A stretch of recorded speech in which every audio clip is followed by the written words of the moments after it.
Security দিল কে? বলেন তো কে দিল? এটাই হইতেছে কে কি রোল প্লে করলো। এটা একটা বিশাল বার্তা আছে বলে সেনাবাহিনী কোন স্পেশাল ফোর্স না, র্যাব না, পুলিশ না, এসএসএফ না, পুরা দস্তর সেনাবাহিনী। এই জায়গাটা খেয়াল করবেন। স্বরাষ্ট্র মন্ত্রণালয়ের নিরাপত্তা ব্রিফিং আপনি পাবেন সব জায়গায়। হয়েছে এটা সিভিল ফোর্স করবে, কোথাও সেনাবাহিনী মোতায়েন করা হবে বলা হয়নি। এটার দায়িত্ব ছিল ডিএমপির। দেখেন ডিএমপির ব্রিফিং দেখেন, 2000 পুলিশ সদস্য মোতায়েন থাকার কথা ছিল। পুলিশ দেখেছেন অল্প কিছু দেখতে পারেন, দেখেন নাই। মূলত চারিদিকে ঝাঁকে ঝাঁকে আর্মি। দেখেন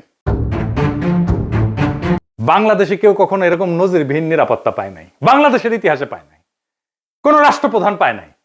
যাই হোক, এই যে আর্মি নিরাপত্তা, এটা প্রফেসর ইউনূসের সরকার সিভিল প্রশাসনকে উপেক্ষা কইরা ওয়াকার দিছে। এটা ওয়াকারের শক্তি প্রদর্শন, বুঝায় দেয় সবাইকে যে আর্মি তারেক রহমানের সাথে আছে। বুঝেছাও?